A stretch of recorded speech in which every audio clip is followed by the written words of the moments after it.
नमस्कार सभी को, जय हिंद। मैं अर्पित शर्मा हमारे इस डिजिटल लर्निंग प्लेटफॉर्म पर आप सभी का हार्दिक स्वागत करता हूं, अभिनंदन करता हूं। और किसके साथ में करता हूं?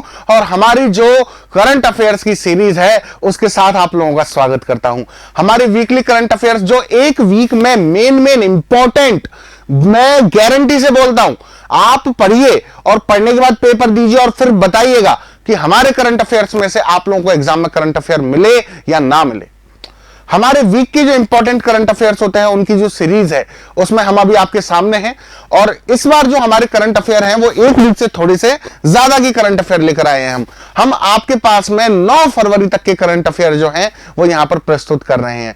वीक से थोड़ा सा ज्यादा, वो बोलते हैं ना, जब हमको थोड़ा सा ज्यादा मिलता है, हम इंडियंस की आदत होती है, जब किसी को उसके जो मतलब जो कोई चीज होती है उससे ज्यादा मिल जाता है तो हमको खुशी होती है। ठीक है, तो बस वही चीज हम आपके लिए एक्स्ट्रा करंट अफेयर लेकर आए हैं इस बार, थोड़े से कुछ दिनों के। तो बस आप लोग अपनी कुर्सी की पेटी बांध लीजिए, अपने जो करंट अफेयर्स का विमान है वो अब उड़ने वाला है। और इस उड़ान के साथ में हमारी एक छोटी सी रिक्वेस्ट आपसे जो होती है, कौन सी? एक बार क्लास स्टार्ट होने से पहले बस एक काम कर दीजिए, वीडियो को एक बार लाइक कर दीजिए और शेयर कर दीजिए। जहां जहां पर आप शेयर करना चाहते हैं उस प्लेटफॉर्म पर शेयर कर दीजिए। इससे क्या होगा? इससे जितने भी तैयारी करने वाले आपके साथी हैं उन सबको हेल्प मिलेगी, बहुत हेल्प मिलेगी। अपने करंट अफेयर्स जो होते हैं ये एक वीक के इंपॉर्टेंट क्वेश्चन होते हैं। ठीक है, तो इंपॉर्टेंट चीज ही पढ़ते हैं हम एक चीज याद रखिएगा, खेत में काम की चीज फसल होती है, खरपतवार कोई काम की नहीं होती है। बस उसी थ्योरी के साथ हमारा जो प्लेटफॉर्म है आपके लिए काम करता है। हम खरपतवार को हटाकर केवल और केवल जो इंपॉर्टेंट चीजें हैं, ठीक है, वो आपके सामने प्रस्तुत करते हैं। तो यहां पर अपने जो करंट अफेयर्स की सीरीज है इस बार की, उसका पहला क्वेश्चन आ रहा है आपके सामने। पहला क्वेश्चन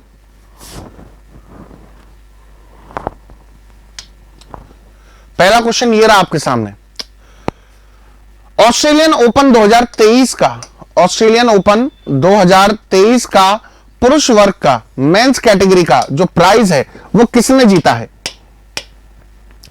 मेंस कैटेगरी का प्राइज जो है वो किसने जीता है 2023 का? तो ये जीता है किसने? ये जीता है नोवाक जोकोविच ने। किसने? नोवाक जोकोविच ने। नोवाक जोकोविच आप सब लोग जानते होंगे। नोवाक जोकोविच कहां के रहने वाले हैं सर? नोवाक जोकोविच जो है वो सर्बिया के रहने वाले हैं। कहां के? सर्बिया के। सर्बिया देश पड़ता है, ठीक है, रशिया के जस्ट पास में पड़ता है सर्बिया, यूएसएसआर का हिस्सा हुआ करता था। और नोवाक जोकोविच वहीं के रहने वाले हैं। और नोवाक जोकोविच ने ऑस्ट्रेलियन ओपन 2023 का खिताब, देखिए 4 ग्रैंड स्लैम होते हैं साल में। ग्रैंड स्लैम मतलब टेनिस में साल के सबसे बड़े जो प्राइज होते हैं वो ग्रैंड स्लैम के नाम से जाने जाते हैं। कौन कौन से होते हैं? होता है यूएस ओपन, फ्रेंच ओपन, ठीक है, ऑस्ट्रेलियन ओपन और Wimbledon open.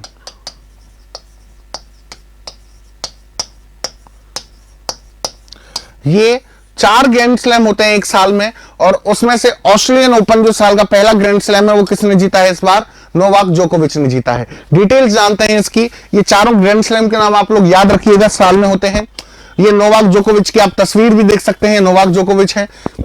Star tennis player Novak जोकोविच ने रिकॉर्ड 10वीं बार ऑस्ट्रेलियन ओपन जीता है। रिकॉर्ड है 10वीं बार का, यानी कि 10 बार ऑस्ट्रेलियन ओपन। सिर्फ ग्रैंड स्लैम की बात नहीं हो रही, केवल ऑस्ट्रेलियन ओपन की बात हो रही है। केवल ऑस्ट्रेलियन ओपन 10 बार जीत चुके हैं। कौन? नोवाक जोकोविच। ठीक है, ये अपने आप में एक रिकॉर्ड है। इसके बाद में उन्होंने फाइनल मैच में ग्रीक खिलाड़ी स्टेफानोस और सिटिस्पास को हराया था। उनका यह 22वां ग्रैंड स्लैम टाइटल है। अच्छा, स्टेफानोस कहां के हैं? ग्रीस की राजधानी क्या है? एथेंस। और एथेंस ओलंपिक्स में भारत के एक जो अभी वर्तमान में सांसद भी हैं, उन्होंने क्या जीता था?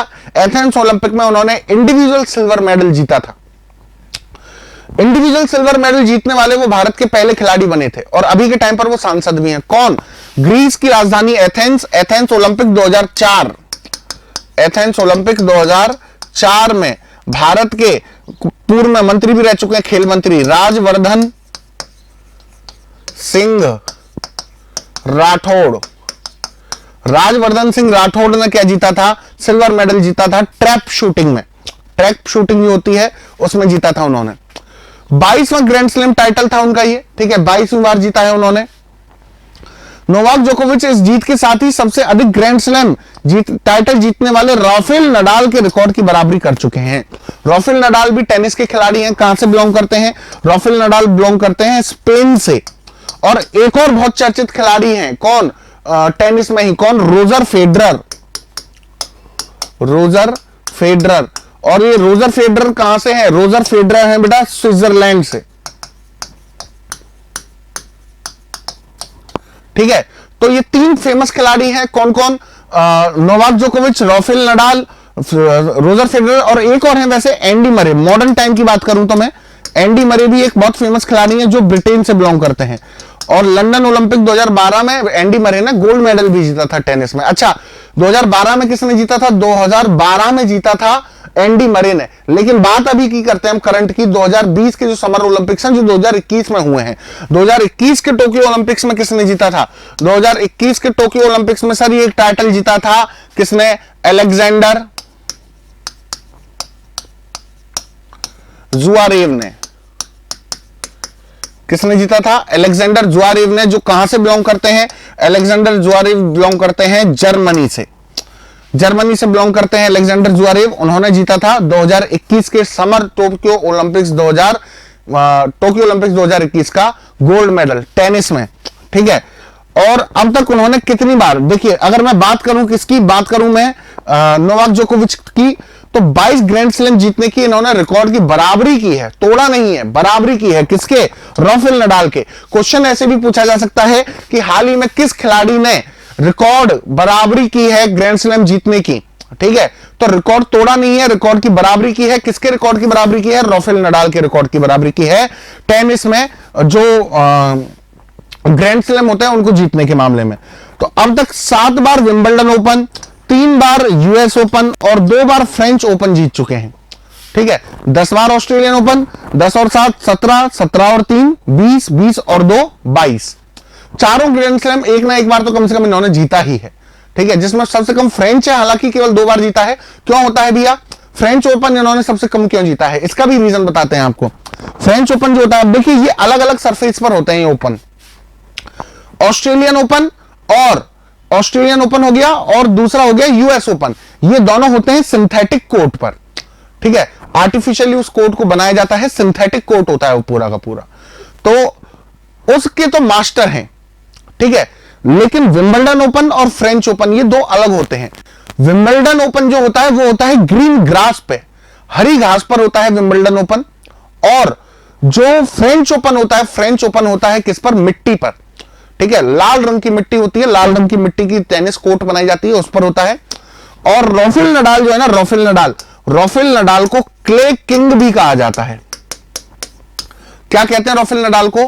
क्ले किंग कहते हैं।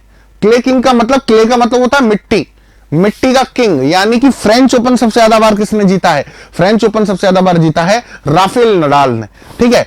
और रोजर फेडरर को ग्रास किंग कहते हैं। ग्रास किंग क्यों कहते हैं? विंबलडन ओपन सबसे ज्यादा बार रोजर फेडरर ने जीता है। तो बस यही चीज है भैया, जो व्यक्ति जिस ट्रैक पर जीतता है उसको उसी का नाम दे देते हैं। अच्छा, वुमेन्स की बात करें तो वुमेन्स में सिंगल्स का जो खिताब है वो किसने जीता है? आर्याना सबलेंका ने जीता है। ये आर्याना सबलेंका है, कहां की निवासी हैं? बेलारूस की निवासी हैं। बेलारूस भी रशिया का पड़ोसी देश है, जिस पर हाल ही में कई सारे देशों ने बैन भी लगाए हैं, ठीक है। बेलारूस एक्चुअली रशिया का साथ दे रहा था। जो हुआ क्या था, जो वॉर चल रहा है आप सभी को पता होगा, कॉन्फ्लिक्ट क्या है क्या नहीं है।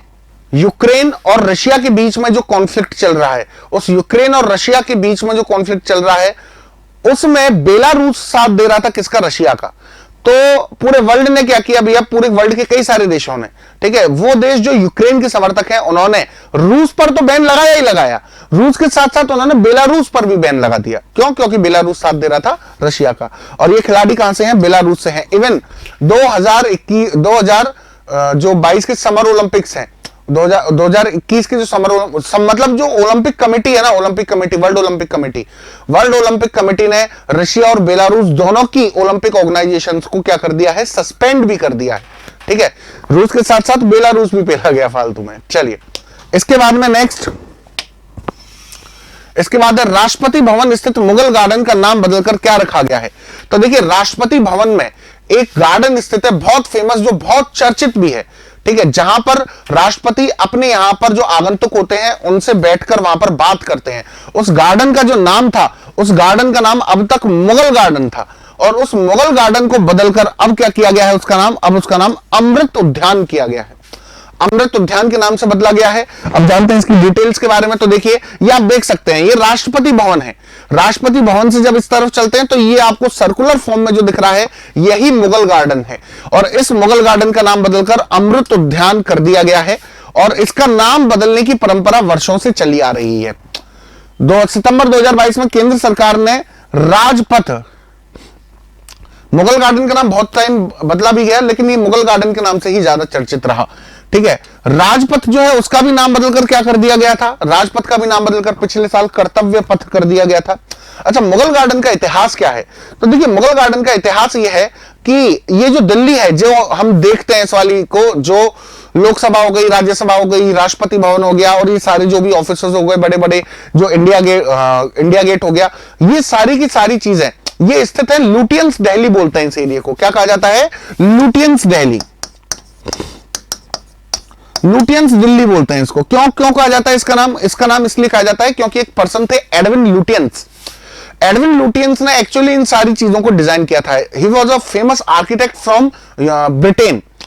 तो एडविन लुटियंस जब डिजाइन कर रहे थे इनको, तो उस समय जो वायसराय थे उनकी वाइफ जो थी वो बहुत बड़ी फैन थी मुगल शैली की। हालांकि वो जब उनको डिजाइन कर रहे थे, अच्छा इसको राष्ट्रपति भवन को कौन सी पहाड़ी को काटकर बनाया गया है, तो ये भी याद रखना, रायसीना हिल्स को, कौन सी पहाड़ियों को, रायसीना हिल्स को काटकर राष्ट्रपति भवन बनाया गया था। तो जो लॉर्ड हॉर्डिंग थे, तो लॉर्ड हॉर्डिंग उस समय भारत के वायसराय थे, और उन्होंने, उनकी जो वाइफ थी, ठीक है, उनकी वाइफ ने ये डिमांड करी लुटियन से कि गार्डन इंडियन शैली में भी बनाए जाएं। वो सारे ब्रिटिश शैली में बना रहे थे, तो उनसे ये रिक्वेस्ट करी गई कि वो इंडियन शैली में भी गार्डन को बनाएं, और इंडियन शैली में उन्होंने सजेशन दिया किसको? कश्मीर में गार्डन पड़ता है जिसको कहा जाता है शालीमार बाग। तो उन्होंने रिक्वेस्ट करी कि कश्मीर के शालीमार बाग की शेप में एक गार्डन बनाया जाए, और जब ये गार्डन बनाया गया शालीमार बाग की शेप में, तभी से इसका नाम मुगल शैली में बना था, इसलिए इसका नाम तब से मुगल गार्डन हो गया। ठीक है, बनाया अंग्रेजों ने था, लेकिन नाम इसका मुगल गार्डन है। कई बच्चों को कंफ्यूजन होता है, कई बच्चे जब ये सुनते हैं मुगल गार्डन तो उनको यही लगता है कि इसका निर्माण एक्चुअली मुगलों ने करवाया होगा, इसीलिए इसका नाम मुगल गार्डन है। जी नहीं, इसका निर्माण अंग्रेजों ने ही करवाया था, लेकिन मुगल शैली में बना है, इसलिए इसका नाम मुगल गार्डन किया गया था। लेकिन अब तो मुगल गार्डन भी नहीं रहा, अब तो इसका नाम क्या हो गया भैया? अमृत उद्यान हो गया है। राष्ट्रपति भवन में बने इस अमृत उद्यान पूर्व मुगल गार्डन को 1928-29 में बनाया गया था, और यह लगभग 15 एकड़ में फैला हुआ है। इस गार्डन में मशहूर सियासतदानों ने, राजाओं ने, Raja Rammohan Roy, John F Kennedy, Queen Elizabeth और मदर टेरेसा, क्रिश्चियन डेयोर जैसे लोगों के नाम पर गुलाबों के फूल के नामकरण भी किए गए हैं। एपीजे अब्दुल कलाम के नाम पर भी किया गया है, यह भी याद रखना। कई सारे इसमें गुलाब की कैटेगरियां हैं, कई सारे गुलाब के फूल हैं इस गार्डन में, उनमें से हर किस्म को अलग अलग नाम दिया गया है। ये सारे नाम आपने जो पढ़े, इन्हीं के नाम पर हर गुलाब की किस्म को एक एक नाम दे रखा है। इसमें एपीजे अब्दुल कलाम के नाम पर भी एक जो गुलाब की किस्म है उसका नाम रखा गया था। अगला क्वेश्चन है अपना, अंडर 19 महिला क्रिकेट वर्ल्ड कप में फाइनल में किस टीम को हराकर पहला वर्ल्ड कप जीता है? किसने जीता है? यह भी याद रखना, गर्व का विषय है भारत के लिए। अंडर 19 महिला T20 वर्ल्ड कप का पहला विश्व कप आयोजन हो रहा था। पहली बार T20 अंडर 19 में आयोजित हो रहा था। देखिए, मैं सीनियर टीम की बात नहीं कर रहा हूं, अंडर 19 की बात कर रहा हूं। अंडर 19 फीमेल कैटेगरी में पहली बार आयोजित हो रहा था, और इसको किसने जीता है? अच्छा, एक चीज याद रखना, अंडर 19 पुरुष T20 वर्ल्ड कप भी किसने जीता है last year? Under 19 mains world cup, यह भी किसने जीता था? इंडिया ने जीता था। और किसकी कप्तानी में जीता था? यह जीता था यश धुल की कप्तानी में। 2022 में जीता था, किसकी कप्तानी में जीता था? यश धुल की कप्तानी में जीता था T20 वर्ल्ड कप 2022 अंडर 19 का। लेकिन इस बार जो फीमेल T20 वर्ल्ड कप है अंडर 19, वो किसने जीता है? इंडिया ने जीता है, वो भी इंडिया ने जीता है। और किसको हराकर जीता है? तो वो जीता है भैया इंग्लैंड को हराकर। इंग्लैंड की अंडर 19 टी20 वर्ल्ड कप जो है उसको हराकर भारतीय महिलाओं ने अंडर 19 टी20 वर्ल्ड कप पर कब्जा जमाया है।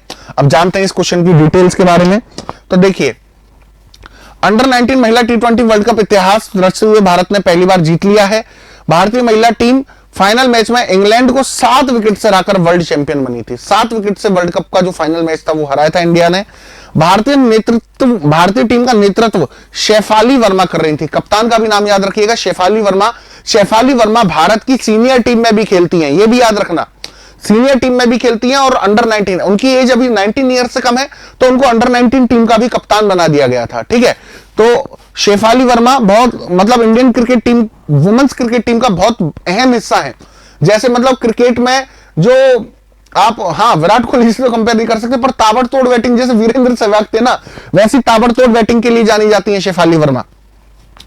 इंग्लैंड की टीम ने पहले बैटिंग करते हुए 69 रन का टारगेट दिया, जो इंडिया ने 3 विकेट खोकर हासिल कर लिया। 3 विकेट खोकर हासिल किया, तभी तो 7 विकेट से जीते। इसके बाद में ग्रेस स्क्रीवेंस को player of the series, tournament का जो प्लेयर ऑफ द सीरीज है वो चुना गया। ये ग्रेस स्क्रीवेंस हैं, आप देख सकते हैं, ये इंग्लैंड की खिलाड़ी हैं। और इस टूर्नामेंट का आयोजन कहां पर किया गया था? साउथ अफ्रीका में किया गया था, ये भी याद रखना। कहां पर हुआ इस बार? साउथ अफ्रीका में भी। अच्छा, साउथ अफ्रीका से एक चीज और याद रखना, 2007 का जो पहला मेंस टी20 वर्ल्ड कप है वो भी कहां पर आयोजित हुआ था? 2007 का पहला मेंस टी20 वर्ल्ड कप भी साउथ अफ्रीका में आयोजित हुआ था, जो इंडिया ने जीता था। किसको हराकर? पाकिस्तान को हराकर। ठीक है, चलिए बढ़ते हैं आगे अगले क्वेश्चन की तरफ। अगला क्वेश्चन, पुरुष हॉकी वर्ल्ड कप 2023 का टाइटल किस टीम ने जीता है? चौथा क्वेश्चन चल रहा है अपना, और चौथे क्वेश्चन में 3 क्वेश्चन तो स्पोर्ट्स से याद है इस बार, है ना। चलो तो अच्छा, अगर मैं बात करूं पुरुष हॉकी विश्व कप 2023 की, तो ये पुरुष हॉकी विश्व कप 2023 ये किसने जीता है इस बार? पुरुष हॉकी वर्ल्ड कप जो कि इंडिया में ही आयोजित हुआ था इस बार, ओडिशा में, उसका वो किसने जीता है बेटा इस बार? वो जीता है जर्मनी ने। किसने? जर्मनी ने जीता है। डिटेल जानते हैं इसके बारे में हम। तो देखिए, जर्मनी की टीम की फोटो है वर्ल्ड चैंपियन बनने के बाद भुवनेश्वर के कलिंगा स्टेडियम में। आप सबको पता होगा भैया, कलिंग क्षेत्र कहा जाता है उस वाले एरिया को, जो भुवनेश्वर साइड वाला एरिया है उसको कलिंग कहा जाता है। कलिंग का युद्ध भी बहुत फेमस है। ठीक है, अशोक जो है, अशोक ने जो धर्म परिवर्तन किया था, वो उन्होंने जो बौद्ध धर्म अपनाया था वो इस कलिंग के युद्ध के बाद में ही अपनाया था। ठीक है, तो जो कलिंगा स्टेडियम है, कलिंगा स्टेडियम में इसका आयोजन किया गया था फाइनल मैच का, पुरुष हॉकी विश्व कप का। और जर्मनी ने बेल्जियम को हराकर तीसरी बार हॉकी वर्ल्ड कप चैंपियन बना है। 3rd time hockey world cup का चैंपियन बना है। किसको हराकर? बेल्जियम को हराकर। इससे पहले कब 2002 और 2006 कंटिन्यू जीते थे 2 प्राइज जर्मनी ने, 2002 में और 2006 में। पेनल्टी शूटआउट में मैच गया था। अच्छा, पेनल्टी शूटआउट से भी एक चीज और याद रखिएगा आप लोग, क्या? फीफा वर्ल्ड कप जो अभी दिसंबर में ही खत्म हुआ था, फीफा वर्ल्ड कप का फाइनल किस किस के बीच हुआ था? अर्जेंटीना और फ्रांस के बीच हुआ था। वो मैच भी किस में गया था? वो मैच भी पेनल्टी शूटआउट में ही गया था। वो मैच भी पेनल्टी शूटआउट में ही गया था। और कौन जीता था भैया? वो पेनल्टी शूटआउट जीता था अर्जेंटीना। तो फीफा वर्ल्ड कप 2022 का विजेता कौन रहा था? अर्जेंटीना रहा था। ठीक है, इसके बाद में जर्मनी के Niklas Wellen player of the match चुने गए। पुरुष हॉकी विश्व कप में सर्वाधिक टाइटल जीतने का रिकॉर्ड पाकिस्तान के नाम पर है। अच्छी चीजों में कभी कभी देखने को मिलता है पाकिस्तान का नाम, वरना हमेशा यही सुनने को मिलता है कि हाँ भैया बांध के फट गए और इतने लोग मर गए। अभी तो वहां पर आटे की बहुत ज्यादा किल्लत चल रही है, आटे की नहीं, बहुत सारी चीजों की। Pakistan is actually suffering from crisis, really बहुत तगड़े आर्थिक संकट से गुजरा, और ये अभी उसकी शुरुआत है, केवल शुरुआत ही स्टेज है ये उसकी। अभी तो देखना धीरे धीरे आगे क्या क्या होगा पाकिस्तान के साथ में। ठीक है, हम नहीं चाहते कि हमारा पड़ोसी कमजोर रहे एक भारतीय होने के नाते, लेकिन पाकिस्तान के साथ एक्चुअली प्रॉब्लम पता है क्या है? पाकिस्तान के साथ एक्चुअली प्रॉब्लम यह है कि पाकिस्तान में आप ये कह सकते हो कि वहां पर पॉलिटिकल अनस्टेबिलिटी बहुत ज्यादा है। बनने के बाद से 3 बार तो कॉन्स्टिट्यूशन चेंज कर चुका है, अपना कंप्लीट कॉन्स्टिट्यूशन चेंज कर चुका है। और इतिहास बताता हूं आपको, पाकिस्तान में आजादी से लेकर अब तक, आजादी लिए हुए हमको भी 75 साल हो गए, उनको भी 75 साल हो गए। ठीक है, आजादी के बाद से अब तक पाकिस्तान में एक भी प्रधानमंत्री ऐसा नहीं है जो अपने 5 साल का टेन्योर कंप्लीट कर पाया हो। यह हिस्ट्री है। अब आप समझ सकते हैं कितनी ज्यादा पॉलिटिकल अनस्टेबिलिटी है वहां पर। अभी थोड़े दिनों पहले परवेज मुशर्रफ की डेथ हुई है। लोग ये समझते हैं कि परवेज मुशर्रफ पाकिस्तान के राष्ट्रपति थे। अरे राष्ट्रपति नहीं थे, he was a dictator of Pakistan. वो आर्मी के जनरल थे, आर्मी चीफ थे। उन्होंने तख्ता पलट करके क्या कर दिया, अभी आर्मी का शासन लागू कर दिया। और ये पहली बार नहीं हो रहा था, इनसे पहले जिया उल हक भी ऐसा कर चुके थे। जिया उल हक जो है वो भी पाकिस्तानी आर्मी के चीफ थे। जुल्फिकार अली भुट्टो को हटाकर उन्होंने भी पाकिस्तान की राजगद्दी पर कब्जा किया था, ठीक है। और उनसे पहले भी थे, पहले भी हो चुके हैं। तो पाकिस्तान में पॉलिटिकल अनस्टेबिलिटी बहुत ज्यादा है। इसके बाद में फेडरेशन ऑफ इंटरनेशनल हॉकी पुरुष विश्व कप 2023 में भारत कौन से स्थान पर रहा है? 9वें स्थान पर रहा है। दुखद चीज है भारत के लिए 9th रैंकिंग पर रहना, लेकिन भारत इसमें 9वें स्थान पर रहा, इस बात से कोई इनकार भी नहीं कर सकता। हालांकि 2021 टोक्यो समर ओलंपिक्स में इंडियन टीम ने ब्रॉन्ज जीता था। इंडियन टीम ने, हॉकी टीम ने ब्रॉन्ज मेडल जीता था हॉकी में, ठीक है। लेकिन इस बार 9th रैंकिंग पर रहा। चलिए ठीक है, कोई बात नहीं, अगली बार जीतेंगे। अगला क्वेश्चन भी आ जाते हैं इसी के साथ साथ। 74वें गणतंत्र दिवस की परेड में शामिल किस राज्य की झांकी ने प्रथम पुरस्कार जीता है? इस बार 74वां गणतंत्र दिवस मनाया गया था। गणतंत्र दिवस, देखिए गणतंत्र का मतलब भी याद रखिए आप लोग। हम लोग जस्ट जनरली क्या समझते हैं, हम लोग जस्ट जनरली ये समझते हैं कि 26 जनवरी 1950 को भारत का संविधान लागू हुआ था इसलिए गणतंत्र दिवस मनाते हैं। जी नहीं, it is not the meaning of Republic day. Republic किसे कहा जाता है? रिपब्लिक के मतलब को समझिए। देखिए दो वर्ड होते हैं, एक होती है डेमोक्रेसी और एक होता है रिपब्लिक। डेमोक्रेसी का मतलब तो जनता का, जनता के लिए, जनता के द्वारा शासन, to the people, by the people, for the people. लेकिन गणतंत्र का मतलब ये नहीं होता सारे देश गणतंत्र हो, ऐसा जरूरी नहीं है। लेकिन गणतंत्रात्मक सारे देश लोकतांत्रिक होंगे, ये कंपलसरी है, लिखा हुआ है। क्यों है? क्योंकि देखिए गणतंत्र की मैं बात करूं तो गणतंत्र का मतलब क्या होता है? गणतंत्र का मतलब होता है जब किसी देश का प्रथम नागरिक, फर्स्ट सिटीजन, जनता के द्वारा प्रत्यक्ष या अप्रत्यक्ष रूप से, अप्रत्यक्ष का मतलब वोटिंग के सिस्टम से ही, इसका मतलब किस चीज से है? टोटल वोटिंग से ही है। जब किसी देश का फर्स्ट सिटीजन जो है वो वंशानुगत ना होकर कि वोटिंग की प्रोसेस से जीते, तो उसको क्या, वोटिंग की प्रोसेस से बने, तो उसको क्या कहा जाता है? तो उसको रिपब्लिक कहा जाता है उस वाले देश को। यानी कि वहां पर जनता का राज चल रहा है, एक्चुअल जनता का राज चल रहा है। तो इस रिपब्लिक डे पर जो और हाँ, 26 जनवरी को क्यों मनाते हैं? क्योंकि 26 जनवरी 1950 को ही भारत के पहले राष्ट्रपति कौन? डॉक्टर राजेंद्र प्रसाद, जो इससे पहले संविधान सभा के भी अध्यक्ष थे, उनको क्या दिलाई गई थी? उनको राष्ट्रपति पद की शपथ दिलाई गई थी। ये मेन रीजन है गणतंत्र दिवस को सेलिब्रेट करने का। इसीलिए आपने देखा होगा 26 जनवरी को जो अभिभाषण आता है वो राष्ट्रपति के द्वारा आता है और 15 अगस्त को जो आता है वो प्रधानमंत्री के द्वारा आता है। ये भी याद रखिएगा, ठीक है। इस तरीके से भी याद रख सकते हैं। तो किसने जीती है इस बार? इस बार उत्तराखंड की झांकी ने प्रथम पुरस्कार जीता है। अब जानते हैं डिटेल्स के बारे में इसके। तो देखिए उत्तराखंड की झांकी आप देख सकते हैं, ये एक मंदिर की शेप है, उसको बनाया हुआ है। लगभग केदारनाथ का मंदिर जो है वो भी ऐसा ही है, आप देख सकते हैं। दिल्ली में कर्तव्य पथ पर 74वें गणतंत्र दिवस की परेड के अवसर पर अपने राज्य की कला और संस्कृति का प्रदर्शन करने वाली उत्तराखंड की झांकी को प्रथम पुरस्कार दिया गया है। उत्तराखंड का कल्चर जो है वो पेश किया गया था। उत्तराखंड में आप जाकर देखिएगा, जो शिवजी के मंदिर मिलेंगे ना आपको, वो लगभग आपको केदारनाथ की जो मंदिर की शेप है। मैं सदर्न उत्तराखंड की बात नहीं कर रहा हूं, लेकिन अगर आप नॉर्दर्न उत्तराखंड में जाओगे या ईस्टर्न उत्तराखंड में जाओगे तो वहां पर जो कुमाऊं वाला एरिया है वहां पर आपको लगभग सारे मंदिर उस केदारनाथ जो मंदिर है, श्री केदारनाथ जी का जो मंदिर है, उस केदारनाथ जी के मंदिर की फॉर्म में ही आपको देखने को मिलेंगे। महाराष्ट्र इसमें सेकंड रहा था और उत्तर प्रदेश इसमें तीसरे स्थान पर रहा था।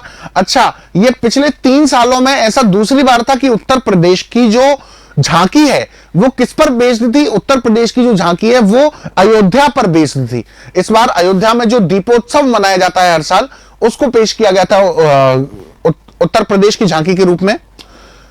उत्तराखंड की झांकी का टाइटल क्या था भैया? उत्तराखंड की झांकी का जो टाइटल था वो मंदिर माला मिशन के अंतर्गत मानस खंड था। उत्तराखंड का पुराना नाम ही मानस खंड था, ये भी याद रखिएगा। उत्तराखंड को पहले मानस खंड के नाम से जानते थे। और उत्तराखंड के मुख्यमंत्री कौन है? पुष्कर सिंह धामी, और उन्होंने ही इसका सजेशन दिया था। इसके अतिरिक्त तीनों सेनाओं में सर्वश्रेष्ठ मार्चिंग दल का अवार्ड पंजाब रेजिमेंट ने जीता। मार्च पास्ट होती है, उस मार्च पास्ट में सबसे बेस्ट मार्च पास्ट का जो अवार्ड जीता है वो पंजाब रेजिमेंट ने जीता है। इसके साथ ही सीआरपीएफ और सीएपीएफ दोनों को सहायक बलों के बीच सर्वश्रेष्ठ मार्चिंग टुकड़ी का अवार्ड दिया गया।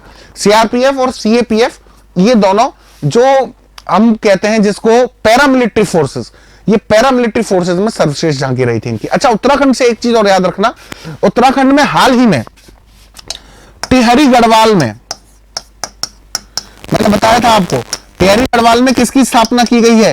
काइंग कैनिंग अकेडमी की,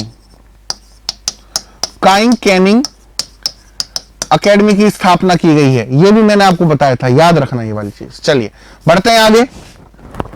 अगला क्वेश्चन, राष्ट्रीय बाल विज्ञान कांग्रेस किस शहर में आयोजित की गई? ठीक है, तो राष्ट्रीय बाल विज्ञान कांग्रेस बेटा इस बार, देखिए पिछली बार कहां पर आयोजित हुई थी? पिछली बार ये आयोजित हुई थी उत्तराखंड में 2020 में। 2020 में इसका आयोजन, 2022 में इसका आयोजन उत्तराखंड में हुआ था। 2023 में इसका आयोजन कहां पर हुआ है? इस बार अहमदाबाद में हुआ है। अहमदाबाद में जो साइंस सिटी पड़ती है उधर इसका आयोजन हुआ है। डिटेल जानते हैं तो ये देख सकते हैं आप लोग, ये उसकी इनॉग्रेशन की फोटो है नेशनल चाइल्ड साइंस कांग्रेस की, राष्ट्रीय बाल विज्ञान कांग्रेस की। तो 30वीं राष्ट्रीय बाल विज्ञान कांग्रेस, देखिए ये भी याद रखना, इसका 30वां संस्करण है, इस बार 30वीं बार आयोजित हो रही है।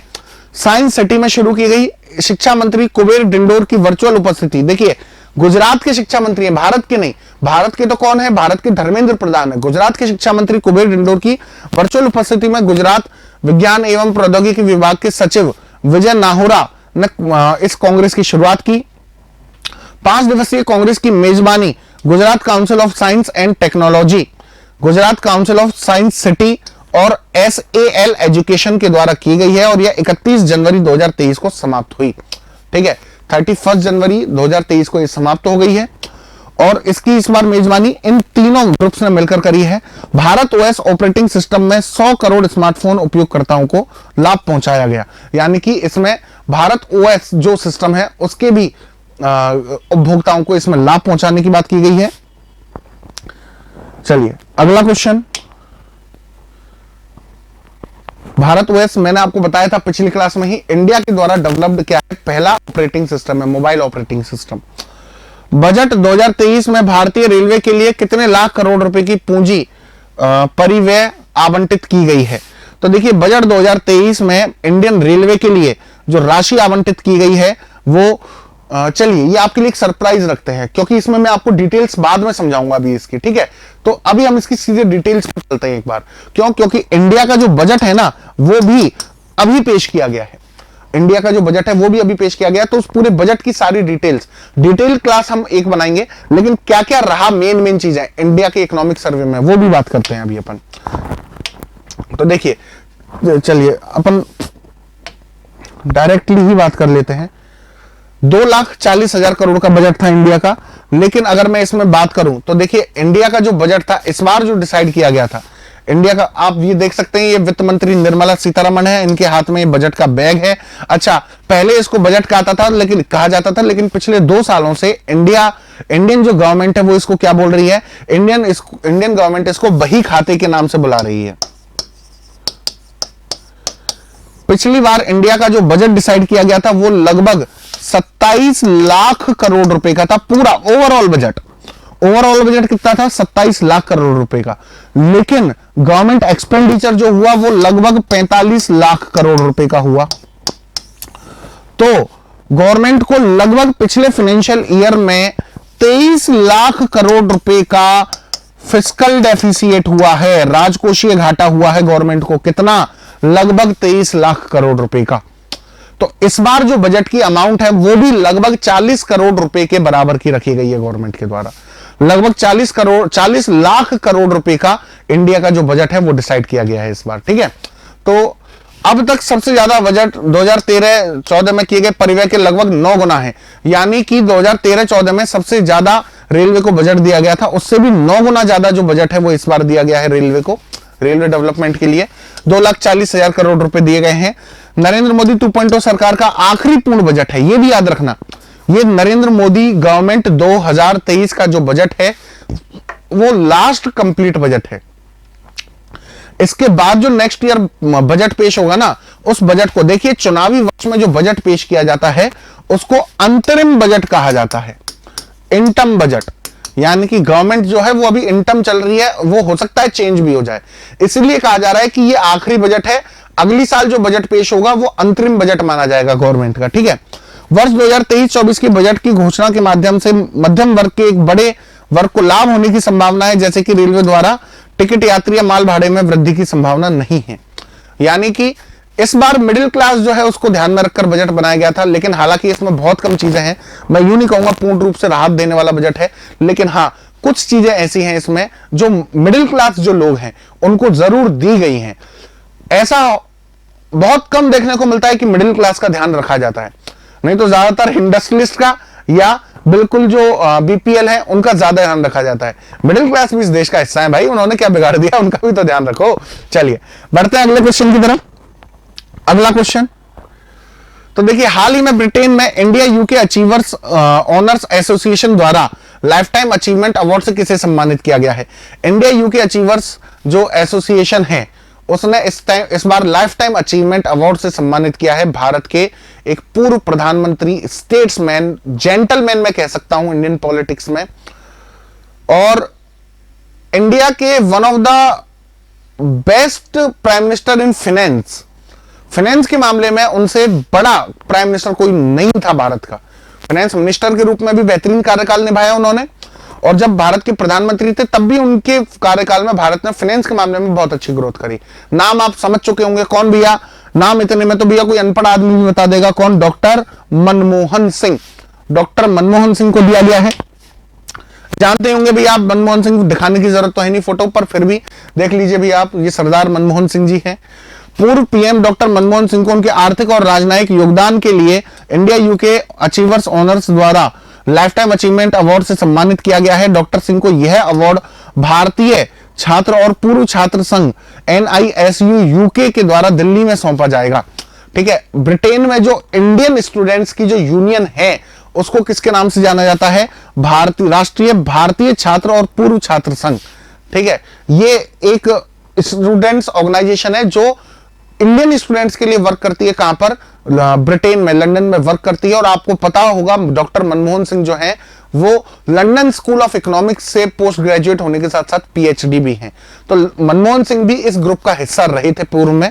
अच्छा, मनमोहन सिंह जो है ना, आप मनमोहन सिंह के इंटेलिजेंस का अंदाजा इस बात से लगा सकते हैं कि लंदन स्कूल ऑफ इकोनॉमिक्स में गरीब बच्चों के लिए एक स्कॉलरशिप चालू कर रखी है लंदन स्कूल ऑफ इकोनॉमिक्स ने, गरीब बच्चों के लिए। वो बच्चे जो अफोर्ड नहीं कर सकते हैं स्टडी वहां पर, उनको स्कॉलरशिप देती है। और उस स्कॉलरशिप का पता है नाम क्या है? Doctor Manmohan Singh scholarship. मनमोहन सिंह जो है वो वर्ल्ड के सबसे ज्यादा क्वालिफाइड प्राइम मिनिस्टर रहे थे। मतलब अब तक पूरे वर्ल्ड में सबसे ज्यादा जो क्वालिफाइड प्राइम मिनिस्टर है ना किसी भी देश के, अब तक के इतिहास के, वो मनमोहन सिंह ही रहे थे, भारत के थे। इसके बाद में life time achievement honour Oxford और कैम्ब्रिज विश्वविद्यालय में डॉक्टर सिंह के योगदान को दर्शाता है। डॉक्टर मनमोहन सिंह 2004 से 2014 तक भारत के प्रधानमंत्री रह चुके हैं। ठीक है, चलिए ये अगले क्वेश्चन की तरफ बढ़ते हैं। अगला क्वेश्चन, हाल ही में किस देश ने अंतरराष्ट्रीय सौर गठबंधन फ्रेमवर्क समझौते पर हस्ताक्षर किए हैं? तो देखिए, हाल ही में जो इंटरनेशनल सोलर अलायंस है ISA इंटरनेशनल सोलर अलायंस, इसकी स्थापना भारत के ही प्रस्ताव पर की गई थी। और इसमें अभी के टाइम पर कई सारे देश शामिल है, वर्ल्ड के शायद 107 या 108 देश शामिल हैं। और इसमें अभी कौन शामिल हुआ है? रिपब्लिक ऑफ कॉन्गो भी इसका मेंबर बन गया है। अफ्रीका में अफ्रीकी देश है रिपब्लिक ऑफ कॉन्गो, और विश्व के सबसे गरीब देशों की श्रेणी में काउंट होता है अफ्रीकी देश कॉन्गो। डिटेल जानते हैं तो देखिए, भारत ने अंतरराष्ट्रीय सौर गठबंधन में कॉन्गो का स्वागत किया है। विदेश मंत्रालय ने कहा है कि कॉन्गो गणराज्य के राजदूत रेमंड सर्ज बेल द्वारा संयुक्त सचिव की उपस्थिति में अंतरराष्ट्रीय सौर गठबंधन फ्रेमवर्क पर समझौते पर हस्ताक्षर किए हैं। किसने किए हैं? उनके राजदूत हैं रेमंड सर्ज बेल, इंडिया में जो एम्बेसडर होते हैं उन्होंने किए हैं, राष्ट्रपति या प्रधानमंत्री ने नहीं किए, ये भी याद रखना। इंटरनेशनल सोलर अलायंस अंतर सरकारी संगठन है जिसमें मुख्य रूप से आंशिक या पूर्ण रूप से कर्क रेखा और मकर रेखा के बीच स्थित जो देश हैं वो शामिल हैं। यानी कि सोलर एनर्जी के कंजर्वेशन को लेकर जो एसोसिएशन स्थापित की गई थी उसका नाम है इंटरनेशनल सोलर अलायंस। 2015 में इसकी स्थापना हुई थी। इंडिया और फ्रांस इन दोनों ने मिलकर इसकी स्थापना की थी। इंडिया से कौन? पीएम नरेंद्र मोदी। और उस टाइम पर, अभी के टाइम पर तो देखिए कौन है फ्रांस के राष्ट्रपति? अभी के टाइम पर फ्रांस के राष्ट्रपति जो है वो उस टाइम पर कौन थे फ्रांस के राष्ट्रपति? उस टाइम पर फ्रांस के राष्ट्रपति थे फ्रांसवा ओलांद। फ्रांसवा ओलांद, ठीक है। फ्रांसवा ओलांद और नरेंद्र मोदी ने मिलकर इसकी स्थापना करी थी, ठीक है। इसके बाद में अगर बात करूं तो इसकी स्थापना 30 नवंबर 2015 को की गई थी। इसका मुख्यालय गुरुग्राम हरियाणा में है। और एक चीज याद रखिएगा, एकमात्र ऐसी इंटरनेशनल ऑर्गेनाइजेशन है जिसका हेडक्वार्टर इंडिया में स्थित है। कहां पर? गुरुग्राम हरियाणा में। इसकी पहली बार पीएम नरेंद्र मोदी और नरेंद्र मोदी के साथ साथ फ्रांसवा ओलांद ने की थी, ठीक है। चलिए, अच्छा अभी करंट में कौन है फ्रांस के राष्ट्रपति? उनका नाम बताइए, ठीक है। फ्रांस के राष्ट्रपति कौन है अभी करंट में? उनका नाम बताना है आपको। अगला क्वेश्चन, भारत के किस म्यूजिक कंपोजर ने प्रतिष्ठित ग्रैमी अवार्ड 2023 जीता है? ग्रैमी म्यूजिक इंडस्ट्री में सबसे बड़ा अवार्ड माना जाता है ग्रैमी अवार्ड। लाइक जैसे मूवी इंडस्ट्री में जो हैसियत किसकी, जो हैसियत ऑस्कर अवार्ड की है, वही म्यूजिक इंडस्ट्री में ग्रैमी अवार्ड की है। तो ग्रैमी अवार्ड इस साल किस भारतवंशी ने जीता है भैया? वो जीता है रिकी केज ने। किसने? रिकी केज। अब जानते हैं डिटेल्स के बारे में इस क्वेश्चन की। आप रिकी केज की फोटो देख सकते हैं। इस साइड वाले जो व्यक्ति है ना, वो रिकी केज हैं। ग्रैमी अवार्ड में एक बार फिर भारत की म्यूजिक कंपोजर रिकी केज ने अवार्ड जीता है। देखिए, एक बार फिर बोला जा रहा है, इसका मतलब पहले भी जीत चुके हैं, ठीक है। दूसरी बार जीता है इन्होंने अभी। बहुप्रतीक्षित म्यूजिक अवार्ड ग्रैमी अवार्ड में रिकी ने तीसरी बार, सॉरी पहली बार नहीं, दूसरी बार नहीं, सॉरी तीसरी बार जीता है। केज 3 ग्रैमी अवार्ड पाने वाले इकलौते भारतीय बन गए हैं। 3 ग्रैमी अवार्ड जीतने वाले इकलौते इंडियन बन गए हैं। रिकी केज ने रॉक लीजेंड स्टीवर्ट कोपलैंड के साथ अपने सबसे हालिया एल्बम डिवाइन टाइड्स के लिए सर्वश्रेष्ठ इमर्सिव ऑडियो एल्बम के लिए अवार्ड जीता है। और स्टीवर्ट कोपलैंड, ये स्टीवर्ट कोपलैंड है, आप इनके साथ में देख सकते हैं, यहां पर जो खड़े हैं स्टीवर्ट कोपलैंड ही हैं। इसके बाद रिकी केज ने सबसे पहले 2015 में इस अवार्ड को जीता था। यह अवार्ड प्रतिवर्ष संयुक्त राज्य अमेरिका की रिकॉर्डिंग एकेडमी द्वारा दिया जाता है। 2015 में भी जीता था इन्होंने, 2018 में भी, और अब 2023 में भी इन्होंने यह अवार्ड जीता है, ठीक है। तो तीसरी बार रिकॉर्ड रिकी केज ने यह अवार्ड जीता है। चलिए बढ़ते हैं अगले क्वेश्चन की तरफ। अगला क्वेश्चन, किस केंद्रीय मंत्री ने युवाओं के लिए युवा संगम पोर्टल को लॉन्च किया है? युवा संगम पोर्टल केंद्र सरकार द्वारा हाल ही में लॉन्च किया गया एक पोर्टल है। उद्देश्य अभी इसका बताएंगे, लेकिन किसने लॉन्च किया है इसको अभी हाल ही में लॉन्च किया है धर्मेंद्र प्रधान ने, जो भारत के क्या है, अभी अभी बताया था मैंने आपको, जो भारत के शिक्षा मंत्री हैं, जो भारत के शिक्षा मंत्री हैं। अच्छा, एक चीज याद रखना, शिक्षा मंत्रालय की स्थापना पुनर्रूप से कब की गई है? 2020 में की गई है। नई शिक्षा नीति को लाने के बाद में की गई है। इससे पहले शिक्षा मंत्रालय का नाम हुआ करता था मानव संसाधन एवं विकास मंत्रालय। मानव संसाधन एवं विकास मंत्रालय इसका नाम हुआ करता था। और मानव संसाधन एवं विकास मंत्रालय, इसको इंग्लिश में कहते थे human HRD ministry, human development and resource ministry कहा जाता था इसको, ठीक है।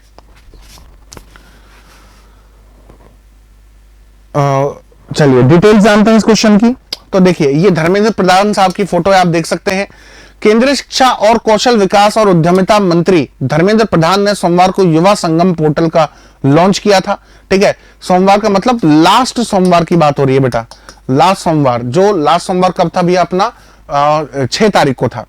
युवा संगम उत्तर पूर्वी राज्यों के छात्रों और ऑफ कैंपस के युवाओं के अन्य राज्यों के युवाओं के साथ एक्सपोजर टूर आयोजित करने पर ध्यान केंद्रित करेगा। यानी कि नॉर्थ ईस्ट के जो यूथ है, ठीक है, नॉर्थ ईस्ट, देखिए जनरली मैं एक बात करता हूं ना, एक एज अ इंडियन, तो देखिए हम जब भी इंडिया की बात करते हैं तो अभी एक नॉर्थ ईस्ट के एक मंत्री हैं, मैं उनका नाम याद नहीं है, नाम बहुत अजीब से होते हैं, तो लेकिन फिर भी उन्होंने अभी एक वीडियो उनका बहुत वायरल हुआ था, मेरी तरह ही है, थोड़े से ऐसे बिल्कुल साइज में, तो वो अपनी स्टोरी बता रहे थे, तो वो स्टोरी मेरे को फील हुई, बहुत ज्यादा फील हुई। नॉर्थ ईस्ट में रह रहे लोग भी इंडियंस हैं, लेकिन उनको अपने इधर नॉर्थ इंडिया में चले जाए, कहीं मतलब रेस्ट ऑफ इंडिया में जब भी आते हैं ना, इस वाले इंडिया में, वो चिकन नेक के इस साइड वाले इंडिया में, तो उनको ऐसे ट्रीट किया जाता है that they are not Indian. उनको ये समझा जाता है वो किसी दूसरे देश से ही हैं। इस पर अभी एक मूवी भी आई थी, अभी बहुत अच्छी मूवी थी इसी चीज पर, जो इस तरीके का रेसिज्म जो वो फील करते हैं एक्चुअली। और देखिए हम कितना भी मना कर लें, लेकिन इस तरीके से होता है, एक्चुअली होता है। तो वो भी इंडियन है, उनको भी उतना ही हक और सम्मान है। आर्टिकल 15 है, आर्टिकल 15 में क्लियरली लिखा हुआ है, धर्म, लिंग, रंग, जाति और जन्म स्थान आदि के आधार पर किसी के साथ कोई भेदभाव नहीं किया जाएगा और नहीं किया जा सकता है। लेकिन एक्चुअली होता है, ठीक है, इस बात से कोई मना भी नहीं कर सकता है, ठीक है। बहुत समय देखने को भी मिलती है वाली जी, पर कुछ घटनाओं को हम पूरे भारत से जोड़कर भी नहीं देख सकते हैं, ये बात भी एकदम हकीकत है, ठीक है। तो यह पर्यटन, इसमें क्या होगा, नॉर्थ ईस्ट के जो स्टूडेंट है ना, वो दूसरे स्टेट्स के स्टूडेंट के साथ मिलकर एक कैंपिंग टूर जो है वो करा करेंगे। यह पर्यटन, परंपरा, प्रगति और परस्पर संपर्क के 4 व्यापक क्षेत्रों के तहत विभिन्न पहलुओं को एक व्यापक बहुआयामी अनुभव प्रदान करेगा। यानी कि 4 इसके मोटिव्स डिसाइड किए गए हैं, क्या, पर्यटन, टूरिज्म, परंपरा, कल्चर, प्रगति, यानी कि एक तरीके से इसमें हम कह सकते हैं प्रगति को, एक्सीलेंस, और परस्पर संपर्क यानी कि कम्युनिकेशन। ये 4 चीजों को लेकर ये वाला जो पहले ये काम करेगी, अनूठी पहल युवा संगम अमृत काल में भारत की भावना को और मजबूत करेगा, ठीक है। अमृत काल नाम दिया गया है अपने इस वाले एरा को, और इस अमृत काल में मजबूती प्रदान करेगा। अमृत काल और अमृत गार्डन, ये भी याद रखना, अमृत गार्डन यानी कि मुगल गार्डन, रिपीट करवा रहा हूं आप लोगों को। अगला क्वेश्चन, तुर्की और सीरिया में हाल ही में आए भूकंप के कारण भारत द्वारा चलाए जा रहे अभियान को क्या नाम दिया गया है, ठीक है। एक सेकंड, चलो ठीक है, आ ही गया है। तो एक चीज याद रखिएगा, जो नाम दिया गया है इस ऑपरेशन को, तो वो नाम क्या दिया गया है, ऑपरेशन दोस्त नाम दिया गया है। हालांकि तुर्की इंडिया का दोस्त नहीं है। जब भी बात आती है यूनाइटेड नेशंस में, तो तुर्की जो है वो हमेशा किसके फेवर में वोट करता है, वो हमेशा पाकिस्तान के फेवर में वोट करता है। लेकिन फिर भी इंडिया तो इंडिया है भैया, ठीक है। इंडिया हमेशा वसुधैव कुटुंबकम की भावना पर चलता है। वही श्लोक जो मैं बार बार रिपीट करता हूं, अयम निजः परवेति गणना लघु चेत सामुदार चरिता नाम तो वसुधैव कुटुंबकम, ठीक है। इंडिया इस थ्योरी पर चलता है। तो इंडिया के लिए सब लोग दोस्त हैं, कोई माने या नहीं माने। तो इंडिया ने ऑपरेशन दोस्त की जो चालू किया है, वो एक दोस्त की भावना से ही चालू किया है। तो सीरिया में और तुर्की में जो हाल ही में भूकंप आया है, उससे प्रभावित लोगों की मदद के लिए ऑपरेशन दोस्त नाम दिया गया है। किसने शुरू किया है, विदेश मंत्री एस जयशंकर ने बताया कि ऑपरेशन दोस्त के तहत तुर्की और सीरिया को सामग्री आपूर्ति, चिकित्सा और आपूर्ति उपकरण प्रदान किए जाएंगे, जिसमें से लगभग 45,000 टन गेहूं तो एक्सपोर्ट कर भी दिया गया है। 45,000 टन गेहूं, 4500 है, सॉरी 45,000 नहीं है, 4500 टन गेहूं एक्सपोर्ट कर भी दिया गया है तुर्की को, ठीक है। तो भारत जो है वो हमेशा मदद में आगे रहता है। अभी पाकिस्तान ने भी ऑफर किया था, हकीकत बता रहा हूं मैं आपको।